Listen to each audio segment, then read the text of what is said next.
Welcome to Cryptobytes, the podcast where we find today's news and information in the crypto space and break it down into bite-sized chunks. I'm your host, Rick. And this is Rob. Guys, thank you for tuning in. Hit the like, subscribe, ping the bell, and spread the link. We did post this on Twitter, so you'll find us at Argyros Crypto.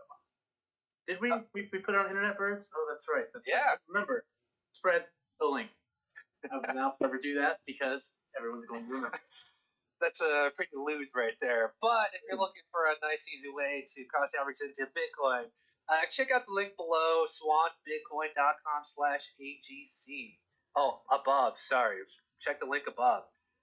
If you sign up, you get $10 of free Bitcoin, regardless of if you put more money into it.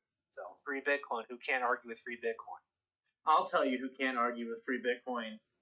Literally everyone that hates Bitcoin. Show me one of them. I'll show you a liar. Elizabeth Warren. Yeah, but do you know who cares about Elizabeth Warren? I mean, she is a liar too. So you know what I mean? She's a liar. But okay, speaking of Bitcoin, I mean, let's not bury the lead here. We had a pretty big event that happened this past week at the Bitcoin Miami conference. The who's who of Bitcoin obviously were there. The Max Kaisers of the world ripping up coins or whipping up dollars. One day we'll be there. One day. Yeah, the who's who, you know. We'll put on the calendar. Screwed you over in that one transaction 3 months ago. Hey, apparently there was a pretty significant Cardano delegation that one day. Really? So, yeah. There's a handful of Cardano who's who that showed up. They posted selfies, and next year, 2 years, I don't know when. We'll put on our calendar somehow. We'll make it down there. Let's all be honest here. The Cryptobytes team and NFTs and Keys will be invited there because of our popularity and fame in the crypto community. I mean, look at our chat here. We're at least 500 No. 5? Oh. Yeah. No. Too many zeros. Here we go. We have at least one person here. Oh, hi, Allie. Hey, you gotta start somewhere. That's right. And something that we've been speaking about since the beginning of this channel is the Bitcoin adoption theory. I remember all the way back, like last year in August. No, it was in 2020, 2021. It's been so long. 2021 of August. We were talking about Bitcoin adoption theory and kind of how it would play out. We could theorize it would start with one country, and then it would slowly, maybe more countries or states, if you're United States, or entities would come on board. And that's kind of what happened, right? El Salvador, the first country to make Bitcoin legal tender through legislation. You have other countries that are kind of dipping their toes. You have states in the United States that are passing Bitcoin laws. Cities, in fact, like Miami, Florida. You have North Dakotas, or one of the Dakotas, talking about Bitcoin infrastructure. Wyoming is the big crypto state in the U.S. Colorado is there. But yeah.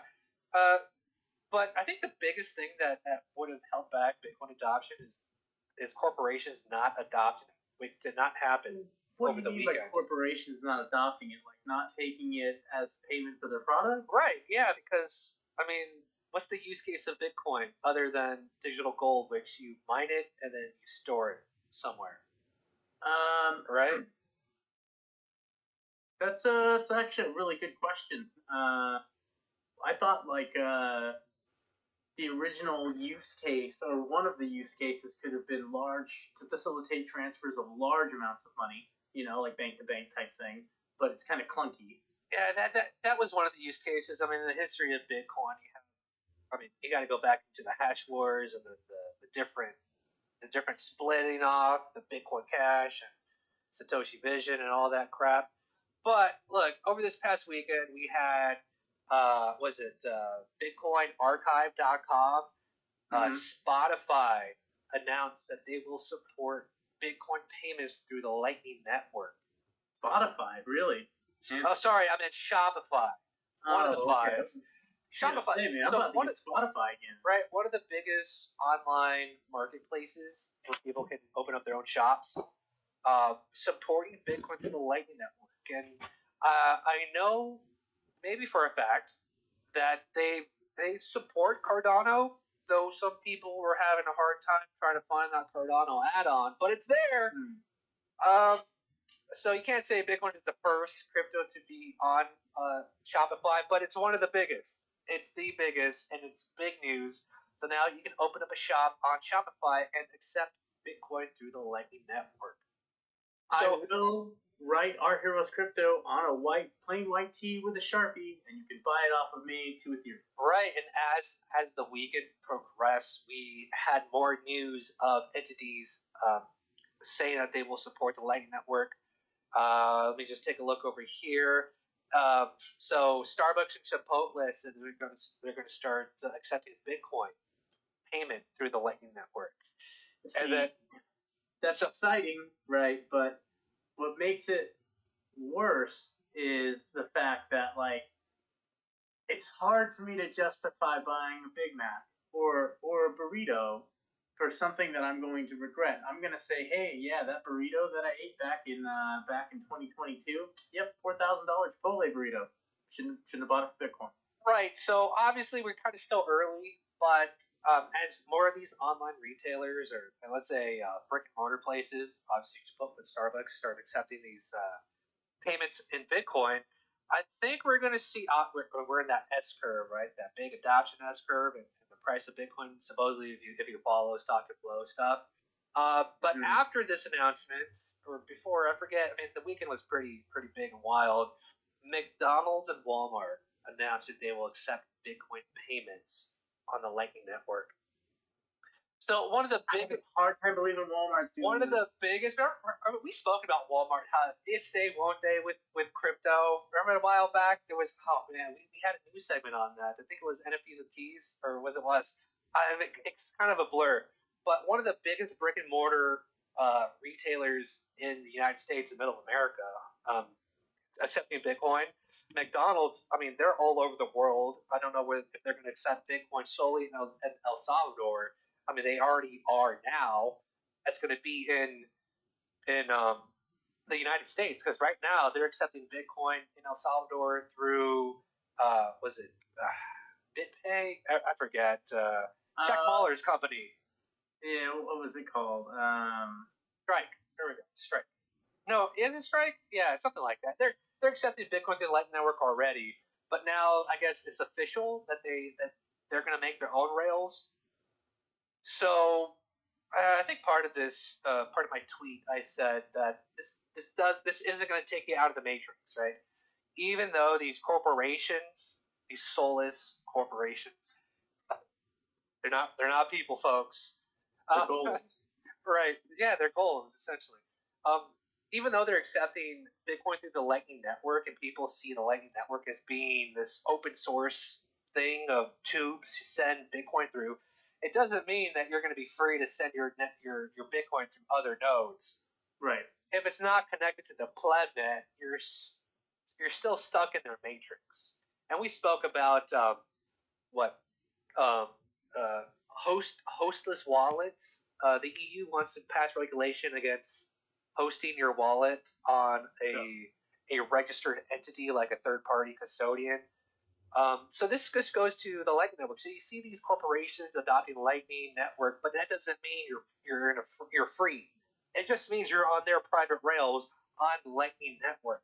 So you might see an entity like JP Morgan come in and be that liquidity provider for these payments, and it's no cost to McDonald's or Starbucks, and JP Morgan or another big bank or maybe BlackRock steps in and they're making that liquidity fee for this private rail network on Lightning. So it's not forced to use it because that's how they get right. It's good that it's there, right? The pleb network pioneered this, so hats off to them. But you're still going to be stuck in their matrix if you're required to have a hosted wallet on a third party. Mm-hmm. So good and bad, yeah. I mean, there's that. I think it's exciting. So this is one step forward for maybe getting paid in Bitcoin, your average wagee. Like the way that I see the progression at this point is it just feels organic, like almost natural. Like I was talking about to you earlier today about this, but when's the last time you've seen someone go to the store and pay with like a paper check? That's almost all but obsolete. Or when someone gets a credit card, just like 20 plus years ago, right? Yeah, it was like 20 plus years ago. This is just the next natural progression. And I figure even before it hits the consumer level, it's definitely going to hit like the industry level. And like I told you, I'm pretty sure like Bitcoin's going to be the store of wealth, and people are trying to make that work with Lightning and everything because everybody knows Bitcoin.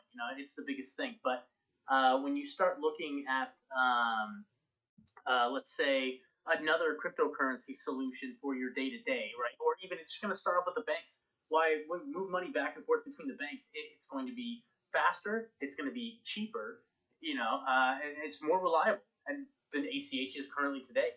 Why wouldn't they do that? And then once that happens, and they see the success of all of that, and how they're actually generating more money, then you'll see the layman actually get in, and then you'll see another solution for your day-to-day processing of transactions, right? And this is all part of the master plan of doing away with the paper money anyways. So right, and I would not be surprised if these credit card processing companies start providing liquidity through their own rails on the Lightning Network. Because if we're going to be moving away from credit card, swiping credit cards to scanning QR codes and paying in Bitcoin, I mean, that's a big revenue generator for like Visa, MasterCard, and other credit card processors, charge cards. I guess they want people to keep a balance or not keep a balance, depending on what their fees are. But I wouldn't be surprised if they start having their own, like a Visa Lightning Network rails, and that's connected to Starbucks and McDonald's and other corporations that are accepting Bitcoin payments. It's hard for me to see, even with like the Lightning networks and stuff, Bitcoin being used at such a day-to-day transactionary rate like that. Like at that point, it would be worth so much. Like it's just not feasible to like. A couple satoshis is all you need to buy a Starbucks Grande. Well, then it comes back to like my original thing too. Like I would feel super bad for buying that like burrito or whatever, and then like 2 months later, it's like an $800 burrito, man. Shouldn't have bought it with the Bitcoin. Should have bought it with like Matt Damon says fortune favors the bold. So why not swipe your Pro card, use that Bitcoin to lay those rails, support the Lightning Network by buying that burrito that probably going to cost like $20 tomorrow because of inflation. So, there has to be a first. Early adopters are obviously, early adopters of Bitcoin, they're raking it in. Our producer says he's broke because of Matt Damon. Thank you, Matt Damon. You made our producer broke. I don't blame. I blame Matt Damon. Because of Matt Damon. I blame this dip of Matt Damon, man. I mean, you know what? I do blame this dip on Matt Damon. And with that's your Cryptobytes.